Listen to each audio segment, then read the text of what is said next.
காலை வணக்கம். குழந்தை கஸ்டடி, குழந்தை என்கிட்ட இருக்கணும், உங்ககிட்ட இருக்கணும். ஹஸ்பண்ட் அண்டு ஒய்ஃப் ஒன்றா இருக்கும்போது அதுலேயும் பிரச்சனை இருக்குது. குழந்தைய நான் காட்ட மாட்டேன். கோர்ட்டில் டெய்லி ஃபேமிலி கோர்ட்டில் தான் நடந்துன்னு இருக்குது. ஆனால் சில நேரங்களில் என்ன ஆகுதுன்னா, குழந்தைகள் தாய் இறந்து போயிடுவாங்க, தாய் கொலை செய்யப்படுவாங்க, தற்கொலை செய்து போகும். புருஷன் மேலே கேஸ் இருக்கும்.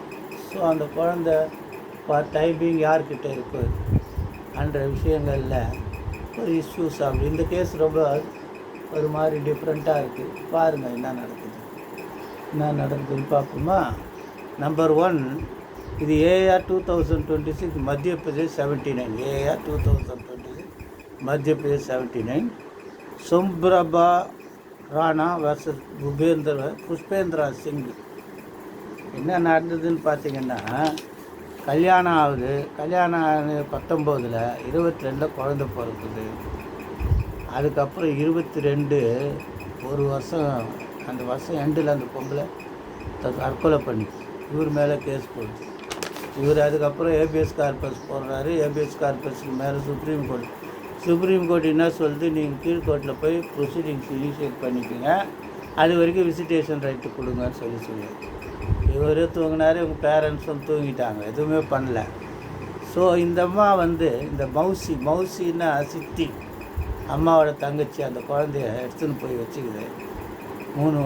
3 வருஷம் வரைக்கும் அதான் வச்சுட்டு. அந்த குழந்தைய இப்போ எதுக்கு இவர் கேட்குறாருன்னா, கேஸ்லேருந்து தப்பிக்கிறதுக்கு கேட்குறாருன்னு சொல்லிட்டு கஸ்டடி கேட்குறாங்க. சுப்ரீம் கோர்ட்டு சொன்ன பிறகு கூட இவர் எந்த நடவடிக்கையும் எடுக்கலையே, அவங்க பேரண்ட்ஸும் எடுக்கலை, எந்த முயற்சியும் எடுக்கலை. அதனால் குழந்தை அவங்க சித்திக்கிட்டே இருக்கட்டும், இவர்கிட்ட கொடுக்க முடியாது. ஆனால் இவருக்கு விசிட்டேஷன் ரைட்ஸு கொடுத்துக்கிறாங்க, அப்பாவுக்கும் தாத்தாவுக்கும். அவங்களும் எந்த நடவடிக்கையும் எடுக்கல. அந்த லட்சணத்தில் இருக்குது இந்த வழக்கு. இந்த மாதிரி ஒரு வழக்கு என்னுடைய இதில் ஒரு வழக்கு என்னென்னா, அவர் ஆந்திராக்காரு. இவர் அவனும் ஆந்திராக்காரன் தான். இது மெட்ராஸில் வேலை செய்கிறாரு. லட்சமாக பணம், வெள்ளி, தங்கம் கொடுத்தாங்க.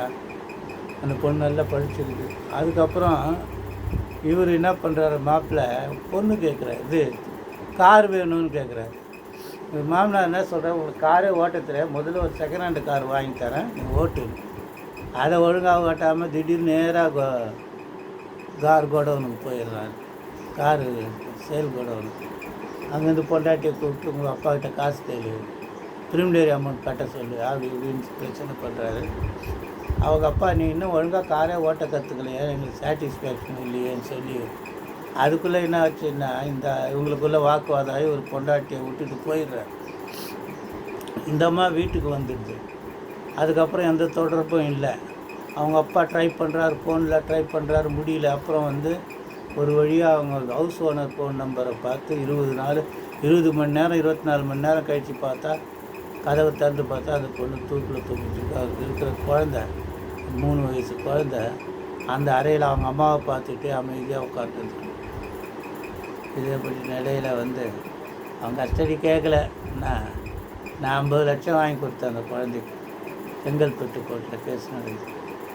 50 லட்சம் வாங்கி கொடுத்துட்டு 10 பைசா கூட நான் அது குழந்தை பணம், அது யாரும் எடுக்கவும் முடியாது. அதில் போய் பங்கு போடுற அளவுக்கு எனக்கு இன்னும் அந்த அளவுக்கு மனசு கடவுள் கொடுக்கல. நான் இப்படியே இருந்துட்டு போகிறேன்னு சொல்லிட்டு அதை வாங்கி கொடுத்துட்டேன். நான் வெரி சாட்டிஸ்ஃபைடு. அவன் கஸ்டடி கேட்கவே இல்லை. இப்போ அந்த குழந்தைக்கு எப்படியும் ஆகிட்டுருக்கோம், 13 வயசு 15 வயசு ஆகிட்டு.